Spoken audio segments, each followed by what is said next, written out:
আমাৰ আজি ফাৰ্ষ্ট কুৱেশ্যনটো হৈছে a person invested a certain sum of money in a bank at a simple interest and he received an amount as an interest which is 40% of his invested sum. If the ratio of the numerical value of rate of interest at a time period is 4:5, then the rate of interest is কিমান হ'ব rate of interest সুধিছে। প্ৰথম কথা ইয়াত 40%টো দেখাৰ লগে লগে ইণ্টাৰেষ্টৰ percent দেখাৰ লগে লগে বহুতে কি ধৰি ল'ব ৰেট পাৰ্চেণ্টটো 40% বুলি এজিউম কৰি ল'ব বাট সেইটো নহয় বি কেয়াৰফুল কুৱেশ্যনটো ভালদৰে পঢ়িবা কি কৈছে এ পাৰ্চন ইনভেষ্টেড এ চাৰ্টেন চাম অফ মানি এটা পইচা মানুহজনে ইনভেষ্ট কৰিছে ইন এ বেংক এটা বেংকত এটা চিম্পল ইণ্টাৰেষ্টত ইনভেষ্ট কৰিছে and he received an amount as an interest which is 40%। তাৰমানে তেওঁ যিমানটো পইচা এজ এ ইণ্টাৰেষ্ট পালে সেই পোৱা পইচাটো তেওঁ ইনভেষ্ট কৰা পইচাটোৰ 40%। তাৰমানে যদি তেওঁ 100 ৰুপিজ যদি এজ এ প্ৰিন্সিপাল ইনভেষ্ট কৰিছে তেতিয়াহ'লে ইণ্টাৰেষ্ট হিচাপে তেওঁ কিমান পইচা পাব 40% পইচা পাব সেই কথাটো কৈ আছে ঠিক আছে আমি পি পাই গলো আই পাই গলো এতিয়া আমাক লাগে ৰেট অফ ইণ্টাৰেষ্ট আৰু টাইম আমাক কুৱেশ্যনত কৈছে যে ratio' of the numerical value of the interest and the time period interest আৰু টাইম পিৰিয়ডৰ ৰেচিঅ' দিয়া আছে তাৰমানে interest R is to time t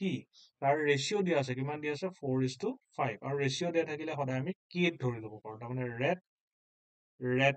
r is equal 4k আৰু time p is equal 5k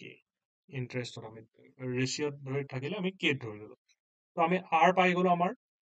p পাই গলো i পাই গলো এই গোটেইখিনি ইনফৰমেশ্যন নি যদি আমি আমাৰ simple ইণ্টাৰেষ্টৰ ফৰ্মুলাটো যদি বহাই দিওঁগে simple interest equal P R T by 100 তেতিয়াহ'লে আমাৰ কি হ'ব simple ইণ্টাৰেষ্ট আহিছিলে 40 পি হৈ গ'ল 100 আৰ হৈ গ'ল 4k টি হৈ গ'ল 5k আৰু ডিভাইডেড বাই 100 100 কটা গ'ল আমাৰ ওচৰত থাকিলে 40 ইকুৱেল 4 into 5 20k স্কুৱেৰ তো সেইটো আহিলে আমাৰ 20k স্কুৱেৰ এতিয়া আমাৰ আহিলে যে k ভ্যালু ল'ব লাগে 40/20 is equal k square তো 40/20 কৰিলে আমি পাওঁ 2k square তো √2k k ভ্যালু আমি পালো √2 আমাক সুধিছিলে the rate of interest কিমান rate of interest হৈছে r equal 4k 4 into k মানে আমি কিমান পালো √2 তাৰমানে 4√2 হয়তো অপচনত 4√2 থাকিব নহয় √2 ভ্যালুটো আমি পুট কৰিব লাগিব 1.41 ৰুটৰ ভ্যালু আৰু আছে কিন্তু আমি 1.41 ললে হ'ব 1.41 কুৱেশ্যনত দি দিব যদিহে ৰুটটো পুট কৰিবলগীয়া হয় কুৱেশ্যনত চাইডতে লিখা থাকিব √2 = 1.41 বুলি ব্ৰেকেটত দি দিব আৰু যদি দিয়া নাথাকে আমাৰ অপচনটো ৰুটতে থাকিব তাৰমানে 4 into 1.41 তো এটা হ'ব 465.64% সেইটো আমাৰ আনসাৰ আমি এই কুৱেশ্যনটো বহুত শৰ্টত কৰিব পাৰো তাৰমানে আমি ইমানখিনি সময় বুজিবৰ কাৰণেহে আমি ইমান টাইম লগালো আমাক যদি পৰীক্ষাত এই কুৱেশ্যনটো দেখিলোহেঁতেন আমাৰ একদম স্পীডত কুৱেশ্যনটো হৈ গ'লহেঁতেন কেনেকে হৈ গ'লহেঁতেন যে আমি 40% ইনভেষ্টেড চাম পইচা দেখিছো তো i ইকুৱেল ইমিডিয়েট আমি 40 এজিউম কৰি ল'ম p ইকুৱেল 100 এজিউম কৰি ল'ম আমি এইবোৰ লিখি নাথাকো জাষ্ট ডাইৰেক্ট ফৰ্মুলাটোৱে পুট কৰি দিমগে এছ আই ইকুৱেল বহীখনত কৰোঁতে অকল ইমানখিনি কথাই লিখিব লাগে এছ আই ইকুৱেল PRT/100 এই ফৰ্মুলাটো আমাৰ মনত থাকেই চ' যেতিয়া পৰীক্ষা হলত যেতিয়া MCQত আমি সলভ কৰি থাকিম আমি ডাইৰেক্ট লিখিম 40 equal 100 into 4k into 5k by 100 তো ইয়াৰ পৰা ডাইৰেক্ট ওলাই যাব আমাৰ কি 40 equal 20k square so 2 equal k square তো k ইকুৱেল √2 আমি পৰীক্ষাত কৰিবলগীয়া কাম অকল ইমানখিনি কৰিলে আমাৰ k ৰ ভ্যালু আমি পাই যাম লগালগ আমি ৰেচিঅ' পাই যাম ঠিক আছে এতিয়া আমি নেক্সট কুৱেশ্যনলৈ যাওঁ নেক্সট কুৱেশ্যন কি কৈছে a sum of money becomes 5 times in a certain time 5 times আগতে যিমান আছিলে তাৰ 5 টাইমছ হৈ গ'ল তাৰমানে যদি মই ধৰি লওঁ সি যদি 100 আছিলে সাপোজ প্ৰিন্সিপালটো ইনিচিয়েলি 100 যদি আছিলে তেতিয়াহ'লে তাৰ 5 টাইম হৈ গ'ল তাৰমানে কিমান হৈ গ'লগে ফাইনেল এমাউণ্টটো হৈ গ'লগে 500 5 times if the simple interest is 5% তাৰমানে r তোমাক দিয়া আছে কিমান দিয়া আছে 5% ঠিক আছে per annum then find the time it took to become 5 times তো এটো 5 times হ'বলে কিমান টাইম লাগিলে সুধিছে simple interest তো i কিমান simple interest কিমান simple interest a minus b that means 500 minus 400 তাৰমানে আমি কিমান পালো সৰি 500 minus 100 আমি কিমান পালো 400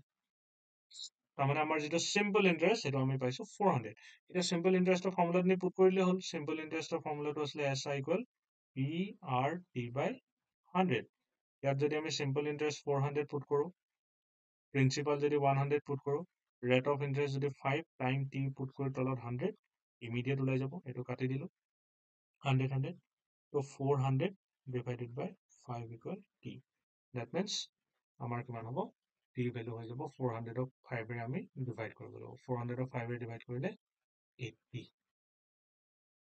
years বহুত বেছি সময় 80 years লাগিব তাৰমানে যদিহে হি 5% পাৰ এনামত যদি এটা পইচা যদি ইনভেষ্ট কৰে তেতিয়াহ'লে সেই পইচাটো 5 টাইমছ সিম্পল ইন্টাৰেষ্টত হ'ব কাৰণে যিমানটো পইচা ইনভেষ্ট কৰে সেইটো 5 টাইমছ হৈ যাব কাৰণে তাক টোটাল কিমান সময় লাগিব 80 বছৰ সময় লাগিব এইটো আমি পৰীক্ষা হলত আকৌ আগৰ নিচিনাই পৰীক্ষা হলত কৰোঁতে একদম শৰ্টকে কৰিব পাৰো বিকজ 5 টাইমছ কৈছে তো আমি ইমিডিয়েট প্ৰিন্সিপাল যদি 100 হয় সিম্পল ইন্টাৰেষ্ট 400 হ'ব লাগিব তেতিয়াহে টোটেলটো 500 হ'ব তো ইন্টাৰেষ্ট 5 টাইমটো আমি নাজানো t by 100 তো ইয়াৰ পৰা একদম একে লাইনত ওলাই আছে 5 ৰে 400 কাটিলে 80 তো 80 ইকুৱেল 3 মাত্ৰ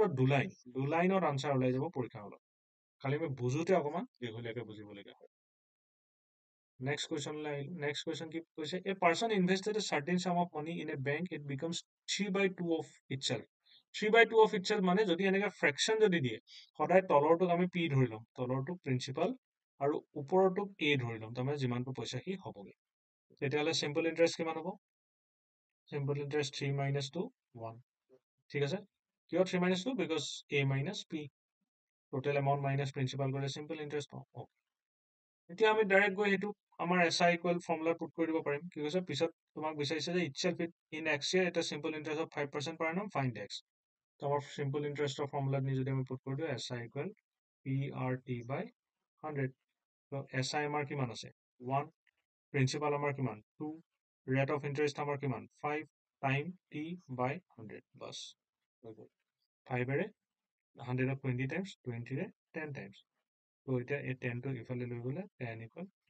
তো টাইম কিমান লাগিব 10 years t equal 10 years this is the answer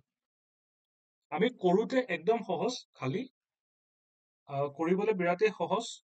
খালি আমাক বুজোতে অকমান টাইম লাগে আৰু আমি দুই লাইনত পৰীক্ষা হলত এনেকুৱা কুৱেশ্যন আমি আনসাৰ উলিয়াই থৈ আহিব পাৰিম দেখাত কমপ্লিকেটেড কিন্তু একদমেই সহজ নেক্সট ভিডিঅ'ত আমি আৰু কুৱেশ্যন ডিছকাছ কৰিম